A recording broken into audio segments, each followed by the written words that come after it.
السلام علیکم، یہ کہانی ہے مور کی اداسی۔ رامین، آج موسم برسات کا ایک پیارا اور خوبصورت دن تھا۔ ہلکی ہلکی فوار برس رہی تھی۔ انسانوں کے ساتھ جنگل کے سبھی جانور بھی بہت خوش تھے۔ ایک مور خوشی کے عالم میں اپنے رنگین اور خوبصورت پر پھیلائے جنگل میں ناچ رہا تھا۔ یکایک اس سے اپنی کرخت اور بھدی آواز کے ساتھ اپنی بدصورت پیروں کا بھی خیال آیا تو وہ ایک دم اداس ہو گیا۔ اس کا چہرہ زد پڑ گیا اور آنکھوں میں آنسو بھر آئے۔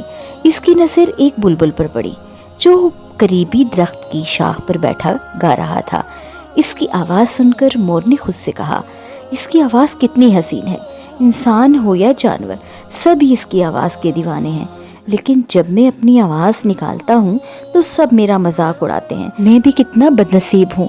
اسی لمحے جنگل میں ایک بزرگ نمودار ہوئے اور انہوں نے مور سے کہا، تم اس قدر اداس اور پریشان کیوں لگ رہے ہو؟ مور نے بزرگ کو دیکھا اور سسکیاں لیتے ہوئے کہا، میرا جسم کتنا خوبصورت ہے اور میرے پر تو بہت ہی حسین ہے، لیکن میرے لیے یہ ساری خوبصورتی بیکار ہے، کیونکہ میری آواز اتنی کرخت اور بدی ہے کہ جو بھی اسے سنتا ہے وہ خوب ہنستا ہے۔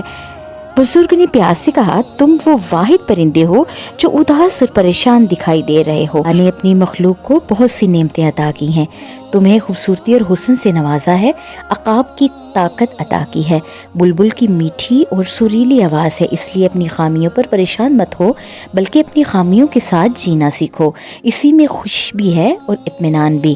مور بزرگ کی بات سن کر شرمندہ ہوا اور بولا، آپ ٹھیک کہتے ہیں، مجھے ہر حال میں اللہ کا شکر ادا کرنا چاہیے۔ میں اللہ کا احسان مند ہوں کہ اللہ نے مجھے خوبصورت پر عطا فرمائے۔ اور اس کے بعد سے مور نے اداس رہنا چھوڑ دیا اور خوش رہنے لگا۔ اس سے ہمیں یہ سبق ملتا ہے کہ ہمیں ہمیشہ خوش رہنا چاہیے، کیونکہ جو ہمارے نصیب میں ہے بہت اچھا ہے، اور جو ہمیں اللہ تبارک و تعالیٰ نے عطا کیا ہے اس سے بہتر کچھ بھی نہیں ہو سکتا۔ ہمیں ہر حال میں اللہ تبارک و تعالیٰ کی نعمتوں کا شکر گزار ہونا چاہیے۔ کیسی لگی آپ کو کی کہانی؟ اچھی لگی ہو تو میرے چینل کو ضرور سبسکرائب کیجیے۔ جزاک اللہ خیرہ۔